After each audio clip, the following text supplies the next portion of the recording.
11h sur Europe 1 tous les jours Culture Média avec votre invité ce matin Thomas Hill. Et oui, je reçois ce matin le comédien Nicolas Duvauchel, chef Martin Manzard dans la série Cœur Noir, dont le final approche. Les 2 derniers épisodes des 6 seront diffusés lundi soir sur France 2. Mais vous pouvez voir l'intégralité en replay, je le recommande fortement parce que cette série est assez scotchante. Alors pour ceux qui n'ont pas encore démarré, vous incarnez donc le chef d'une équipe appartenant aux forces spéciales françaises en Irak. Et alors au début de la série, vous vous apprêtez à rentrer en France, à retrouver votre femme qui va bientôt accoucher. Sauf qu'on se doute bien qu'il va se passer un petit truc pour qu'il reste en Irak, parce que sinon votre rôle aura été assez court, Nicolas Duvauchel. Alors qu'est-ce qui va se passer? Racontez-nous. On va être pris dans une espèce d'embuscade. En fait, on va chercher la fille d'un des émirs, on va dire, du Al-Qaïda. De Daesh, de Daesh, pardon, ouais. excusez-moi. Et donc on se sert de sa fille pour pouvoir l'approcher lui, et on tombe dans un espèce de guet-apens, comme on dit. Et alors c'est vrai que dans cette série, on a vraiment l'impression d'être au cœur de ces forces spéciales. Comment vous êtes préparé à ce rôle, Nicolas Duvauchel? On est parti avec tous les comédiens dans une espèce de bootcamp au 13e RDP, donc de régiment de dragons parachutistes, dans le sud. On peut pas dire où. Donc on a passé 10 jours avec eux.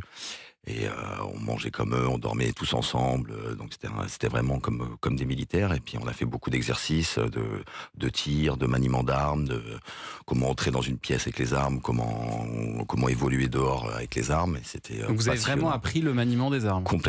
Complètement, que ce soit des AR, comme ils disent, des fusils d'assaut, ou des armes de poing, ou des couteaux. On a fait pas mal de choses et d'exercices, ouais. Parce que ça se sent dans la série, même quand vous partez à l'assaut, par exemple, il y a une forme de chorégraphie, je ne sais pas si on peut le dire comme ça. Tout à fait, une façon de marcher, une façon d'évoluer, avec chaque coéquipier par rapport à son coéquipier, celui qui est devant, celui qui ferme la marche. Ouais. Il y a tout un arsenal de choses à connaître, et puis c'est super intéressant en fait de voir l'envers du décor et de voir eux comment eux ils font les exercices pour pouvoir les reproduire après. C'était passionnant. Et puis j'imagine que c'est un travail physique aussi, parce qu'on sent que physiquement vous avez changé avec ce rôle.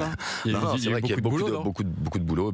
On partait genre à 6h30 le matin, donc on se levait à 4h30, on faisait de la muscu avec Toufik Jalab, Victor Pont-de-Corveau, Jérémy Nadeau, Marie Dompnier.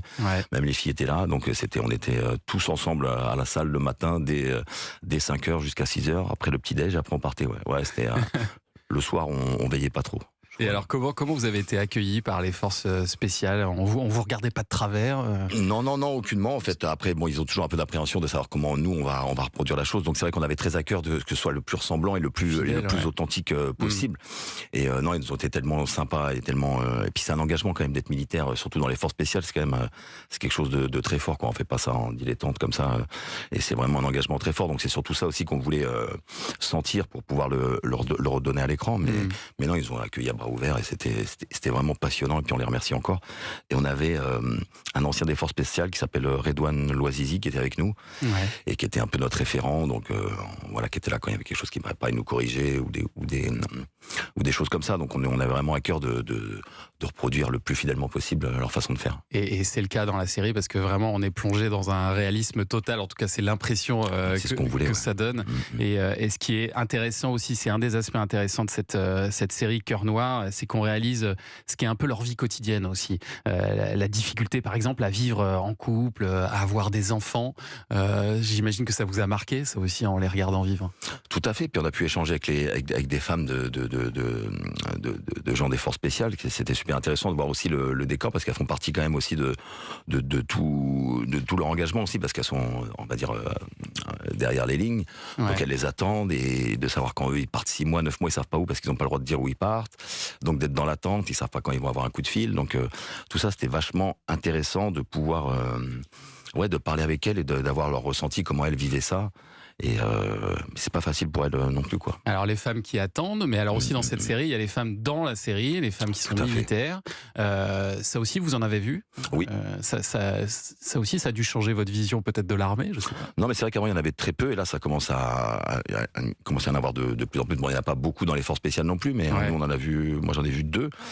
Et c'est marrant parce qu'il y a Nina Meurice et Redouane Loazizi qui m'ont envoyé un message hier où il y a une tireuse longue distance, comme ils disent, une sniper, quoi, Ouais. qui est arrivé premier de son régiment et tout. Donc les femmes sont très bien représentées, puis en tir longue distance, elles sont très très très très balèzes. Et elles sont très bien représentées aussi dans cette série. Ah, oui. Où vous, votre personnage a quelques réticences. Parfois, Oui, moi je suis un militaire un peu, on va dire, à l'ancienne, qui est pas trop. Et puis en plus, c'est vrai qu'il y a beaucoup plus d'exactions quand elles sont prises sur le terrain qui sont faites sur les femmes que sur les hommes. C'est plus de ce côté-là qu'il a. Voilà, exactement. Vous n'avez pas tourné en Irak, j'imagine, cette série? Non. C'était au Maroc, c'est ça? C'était au Maroc, ouais. Au Maroc, vers Marrakech, et puis dans le désert, et puis aussi vers Casa aussi. On a fait un peu de Beni Mellal aussi. Ouais. On a fait, c'était magnifique. Et alors, lumière. Les audiences ont été plutôt bonnes. Alors c'est un peu particulier parce que avant d'être sur France 2, la série est sortie l'an dernier sur la plateforme Prime Video. Mais sur France 2, il y avait encore entre 2 et 2,5 millions de téléspectateurs pour les 2 premières soirées, auxquelles il faut rajouter à peu près 500 000 par soir en replay. Donc la chaîne est satisfaite, puisque la bonne nouvelle, c'est qu'il va y avoir une saison 2. Tout à fait, qu'on va commencer en avril, si tout se passe bien. Vous lancez dans le tournage. Là, exactement, on repart en prépa, on va refaire une autre prépa autre part, là, chez les commandos marines à Lorient. Et ça veut dire une diffusion qui sera prévue quand? 2025? J'imagine, voilà. Dans un an, je pense.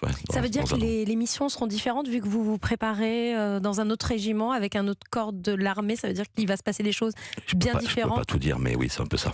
C'est ça. Il y aura de nouvelles choses. Il y aura des bateaux. Peut-être.